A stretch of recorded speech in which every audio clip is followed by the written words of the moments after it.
Rap icon Pakistan को yes इसलिए किया क्योंकि मुझे उसके पीछे जो सोच है, जो एक चीज़ की शुरुआत कर रहे हैं, इनिशिएटिव ले रहे हैं इस जॉनरा के लिए कुछ करने का on a main stream level, तो आई थिंक वो एक वजह थी। बिकॉज वैसे तो हमारे मुल्क में इस पे काम हो रहा है पहले से, जब से मैं कर रहा हूँ। मैं जब बहुत छोटा था तब से मैं कर रहा था, तब कोई सुनता नहीं था, लेकिन अब तो काफ़ी सारे लिसनर्स भी हैं, मार्केट भी है, तो I think this is the right time. इससे ज़्यादा लेट होना तो फिर ठीक नहीं होता। आई थिंक वो पाकिस्तानी हिप हॉप कल्चर क्योंकि वो इतनी ऑर्गेनिक है, वो इतनी असली है कि फिर वो बहुत डायनामिक भी है। तो हर किस्म के आपको आर्टिस्ट मिलेंगे, जैसे हमने रैप आइकॉन में जो जिस किस्म के लोग देखे, जिस किस्म का म्यूज़िक वो बनाते हैं, इट्स लाइक मुल्क के अलग अलग शहरों से, छोटे बड़े शहरों से, हर किस्म की सोच से, हर किस्म के फैमिली से बिलोंग करते हैं, हर किस्म के तबके से आते हैं। तो ऐसा नहीं है कि इससे ये भी प्रूव होता है कि this genre is for anybody and everybody, as a listener भी और एज अ म्यूजिशियन भी। आई थिंक पाकिस्तानी म्यूज़िक का जहाँ तक रिकॉर्ड रहा है पूरी दुनिया में, तो मुझे नहीं लगता कि हमने कभी किसी को कॉपी किया है। मतलब अगर आप मलका तरन्नुम के टाइम से ले लें, और आप उस्ताद नुसरत फ़तेह अली ख़ान साहब के टाइम से ले लें, या उनके बाद मेहदी हसन साहब, या अब तक हैं आतिफ़ असलम हैं, तो आई थिंक ये एक पूरी I think decades and decades and decades of legacy है, जो कि हमने कहीं से फॉलो नहीं की। मुझे ऐसा लगता है कि जो इंडस्ट्री है, और म्यूज़िक इंडस्ट्री नहीं, आई थिंक इंडस्ट्री से मेरा मकसद है कि वो लोग जो शॉर्ट कॉलर्स हैं, जो पैसे लगाते हैं, जो चूज़ करते हैं कि किसने कहाँ पे पैसा लगना चाहिए, कहाँ पे नहीं लगना चाहिए, आई थिंक वो लोग लेट होते हैं। हम लोग नहीं लेट होते। बिकॉज़ मैं तो तब से कर रहा हूँ जब पाकिस्तान में कोई सुनता नहीं था। मैंने उर्दू रैप का मतलब एक तरह से यहाँ पे स्टार्ट किया, सुन के desi hip hop, which was more about Punjabi rap. तो उर्दू का इनिशिएटिव लिया। आज वो जहाँ पर है वो इस वजह से है क्योंकि अब लोग उसको सीरियस लेते हैं। बट आई डोंट थिंक इसमें आर्टिस्ट की गलती है, क्योंकि आर्टिस्ट तो हमेशा से पाकिस्तान का वही रहा है। आई थिंक हमारे पास कोई इतने रिसोर्सेज तो नहीं होते। और इसके अलावा आई थिंक कि अगर पाकिस्तान को पहचाना जाता है दुनिया में कुछ वजूहात की वजह से, वो एक स्पोर्ट्स भी है, लेकिन आई थिंक हमारी सबसे बड़ी सॉफ्ट पावर जो है, जो काम आती है, किसी भी मुल्क को काम आती है सॉफ्ट पावर, वो हमारा म्यूज़िक है, क्योंकि वो इतना ओरिजिनल है। मैं एक्सपेक्टेशन बस ये लगाना चाहता था कि थोड़ा सा डाइवर्स हो, लोग सेम बातें ना करें। कभी कभी ऐसा होता है कि लोग कहते हैं कि कराची की तरफ मेरा ज़्यादा लगाव है, कराची हिप हॉप की तरफ मेरा ज़्यादा लगाव है, तो मैं चाहता था कि ऐसा बिल्कुल भी ना हो। हम ऐसा एक शो बनाए जो कि जिसका सिर्फ सिटी से लेना देना ना हो, या किसी एक जेंडर से उसका लेना देना ना हो, या किसी एक छोटे तबके से लेना देना ना हो। तो मैं तो बस ये चाहता हूँ कि हर वो इंसान जो समझता है कि वो एक अच्छा राइटर है, या वो एक परफॉर्म कर सकता है अपनी ये लिखाई, वो आए। And I think it could be anybody. और अब तक जो हम देख चुके हैं, जो भी हमारे पास एंट्रीज आई हैं, I think that's exactly what I wanted. मैं पर्सनली कभी म्यूज़िक सुनता हूँ तो मेरा सबसे पहला ध्यान हमेशा शायरी पे जाता है, तो आई थिंक मैं बाय डिफ़ॉल्ट शायरी पे करूँगा। लेकिन अगर हम एक रैप आइकॉन ढूंढ रहे हैं तो shayari is a small part of the whole machine that we need. जो एक मशीन है ना, जो रैप आइकॉन जो हमें बनाना है, वो उसका एक इंटीग्रल पार्ट है शायरी। लेकिन उसके अलावा I think there are so many other things. I think उसकी स्टेज प्रेजेंस क्या है, वो क्या लिखता है, उसका कॉन्फिडेंस कितना है, वो कितनी कन्विक्शन से बात करता है, तो वो हर किस्म का रैप कर सकता है कि नहीं, वो हर किस्म के म्यूज़िक पे कर सकता है कि नहीं, ये बहुत ज़रूरी हैं चीज़ें। आई थिंक लिरिक्स भी एक ज़रूरी पार्ट है जो मेरे लिए पर्सनली है, बाकी तो बहुत कुछ देखना पड़ेगा। आई थिंक ये ना एक वो है, मतलब एक ग्रे एरिया है, ये 50-50 है। क्योंकि मैंने देखा है कि बहुत सारे बड़े बड़े आर्टिस्ट हैं जिनका बहुत म्यूज़िक जो है वो टिकटॉक की वजह से हिट हुआ है।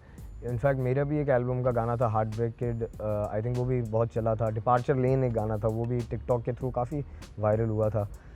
बट आई थिंक वो जो टिकटॉक वायरलिटी है ना वो शॉर्ट लिव्ड है, बिकॉज जो लिरिसिज्म है ना वो शॉर्ट लिव्ड नहीं हो सकता कभी भी। तो आई डोंट थिंक कि कोई भी टिकटॉक का ट्रेंड एक ऐसा गाना जो लिरिकली बहुत स्ट्रॉन्ग है और जिसका एक बड़ा इम्पैक्ट है, मेरे लिए as a writer I think वो कभी भी शॉर्ट लिव्ड नहीं होगा। I think the TikTok virality would be more short lived.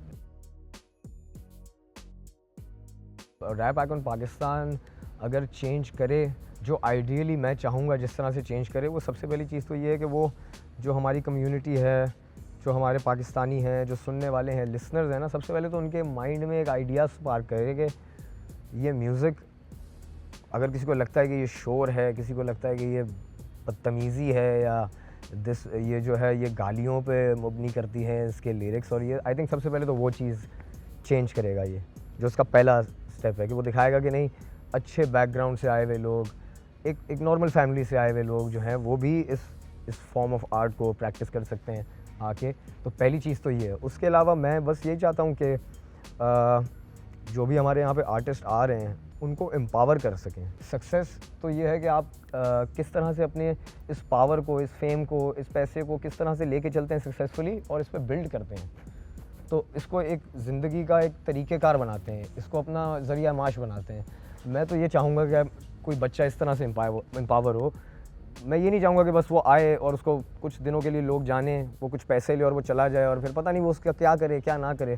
Because I don't expect somebody so young to have so much money and then do something very smart with it. And I think इसके बाद भी जो कोई यहाँ से चला भी जाता है और उसको कोई हम जिस तरीके से भी हेल्प कर सकें हम करेंगे, लेकिन इस शो से हमें क्या मिलेगा वो तब पता लगेगा जब वो इंसान कुछ बनता है। तो I think it's a long process and जैसे वो कहते हैं ना कि Rome wasn't built in a day, तो बस रैप आइकॉन भी कुछ ऐसा ही है। So I was a bit nervous because the thing is कि मैं खुद भी एक्चुअली ऐसा कोई जज नहीं हूँ। मैं नहीं करता जज किसी के म्यूज़िक को ना, मतलब I listen to it, I enjoy it as a listener. तो मेरे लिए थोड़ा सा कह सकते हैं ट्रिकी सिचुएशन थी। लेकिन उससे ज़्यादा ट्रिकी सिचुएशन ये है कि I am sitting next to somebody जिसने इस चीज़ को बनाया है, या उसको मतलब it wasn't real, it was an idea, ठीक है ना, इट वॉज़ एन आइडिया। जब उन्होंने पहली दफ़ा लिखा होगा तो कुछ रियल तो नहीं था, सब एक आइडिया था। अब हम यहाँ बैठे हुए हैं, समझ रहे हैं ना, यूनिट लगा हुआ है, 200 बंदा घूम रहा है, ये अब ये रियल हो गया है। तो आई थिंक मेरे लिए ट्रिकी ये है कि एक बंदा जिसने सब कुछ बनाया, कहाँ से शुरू किया, यहाँ तक आ गया, और फिर मैं भी यहाँ पे बैठा हूँ, मैं भी समझे कि एक हिस्सा ही हूँ इस जर्नी का। ये पूरी जर्नी उन्होंने शुरू की है, यहाँ तक आई है और मैं इसका एक हिस्सा हूँ। बट ये है कि मुझे इतना मुकाम मिला, इतनी पावर मिली है कि मैं बैठ सकता हूँ, इसके लिए मैं बड़ा शुक्रगुजार हूँ। थोड़ा नर्वस था शुरू में, लेकिन भाई जो है ना वो बहुत फिट आदमी है। तो उन्होंने मुझे बिठाया, उन्होंने मुझे समझाया कि boss you are the one, और तू ही है, और मैं तो बस यहाँ पे चिल करने आया हूँ, मैं तो आराम से बैठूँगा। So he gave me that confidence कि you know you have to lead, and I think that solved everything for me. मैं थोड़ा सा नर्वस था बट अब तो मज़ा आता है। तो हम चिल करते हैं, बैठते हैं, खाते पीते हैं, साथ बातें करते हैं, बहुत कुछ सीखने को मिलता है उनसे, बिकॉज ऑब्वियसली उन्होंने पूरी ज़िंदगी लगाई है एक चीज़ पे। सो ये it's good, it's a learning experience for me. Fame handle करने की एडवाइस यार मैं ऑनेस्टली क्या ही दूँ, बिकॉज मैं उनको बस ये कह सकता हूँ कि यहाँ पर आपके ऊपर जो है ना प्रेशर अप्लाई किया जाएगा। वो प्रेशर अप्लाई करने का मकसद ही ये है कि पता लगे कि कौन प्रेशर में क्रैक कर जाता है या कौन प्रेशर को विथस्टैंड करता है और परफॉर्म करता है, डिलीवर करता है। तो मैं तो उनसे ये एक्सपेक्ट करूँगा कि वो ज़रा अपनी नर्व ज़रा अपनी स्ट्रॉन्ग रखें, थोड़ा सा अपना दिल गुर्दा रखें, और उसके अलावा जब फेम आ जाए तो आई थिंक मेरे से ज़्यादा तो आई थिंक उनकी अपब्रिंगिंग मैटर करती है कि वो किस तरह से उसको हैंडल करते हैं। और आई थिंक हर इंसान के लिए ना वो भी नहीं होता ना कि हमेशा वो ठीक ही करेगा। मैं भी कभी कभी हो जाता है, कुछ गलतियाँ भी हो जाती हैं, कभी नहीं भी होती, लेकिन वो ये है कि इट्स लाइक अ प्रोसेस। तो मैं बस उन्हें ये कहूँगा कि स्टे हम्बल, ज़मीन से जुड़े रहें, अपने रूट से जुड़े रहें, अपने पुराने दोस्तों से जुड़े रहें।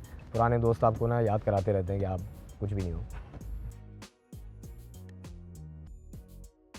नहीं, आई थिंक कि हमें ना इसको रैप आइकॉन को हम एक उससे बाउंड नहीं कर सकते, because if it's an icon तो फिर I mean, like people like Bohemia, people like all these are all icons for me. Eminem, Bohemia, J Cole, Nas, Tupac. अब आप इन सब की अगर लिस्ट देख लें तो इनमें से आप क्या कह सकते हैं कि क्या इनके क्लब बैंगर्स थे? नहीं। क्या ये बहुत बड़े स्टोरी टेलर्स थे? क्लब बैंगर्स थे? नहीं थे? हाँ थे। सो हमें सब कुछ चाहिए। It can't be just one thing कि हाँ यार क्लब में गाने बहुत बजते हैं तो ये जो है ना आइकॉन है। बिकॉज क्लब से हट के भी एक वो होता है ना, लिसनिंग होती है इंसान की। बिकॉज अब मेरे जैसा बंदा तो नहीं, हम कराची में बैठे हैं, हम तो नहीं क्लब जाते, हम तो नहीं क्लब म्यूज़िक सुनते, हम घर पे सुनते हैं जो सुनते हैं। तो I don't like club music too much, I like story telling हो, थोड़ा ये हो, थोड़ा वो हो। आई थिंक एक मिक्स होना चाहिए, लाइक अ मेल्टिंग पॉट, जिसमें सब कुछ एक फ्लेवर होना चाहिए हर चीज़ का, jack of all trades. I think it's a way of life. मेरी मतलब ज़िंदगी ही इस पे है, पूरी बेस करती है। उठना, सोना, जागना, खाना पीना, everything, it's all around rap. अगर एक वर्ड में डिस्क्राइब करना हो, आई थिंक वो होगा ऑथेंटिक। आई थिंक वो तीन चीज़ें जो एक आर्टिस्ट को रैप आइकॉन पाकिस्तान बनाएंगी, वो है नर्व, हंगर, स्किल सेट। मतलब उसका भूख होनी चाहिए ना बंदे को, ढीला ढाला नहीं होना चाहिए। If I go let him know, I said लड़के लगा रहे लड़के लगा रहे। If I go let him know, I said तेरी अपनी जगह है ब्रो, तेरी अपनी जगह है। Rap icon Pakistan, let's go.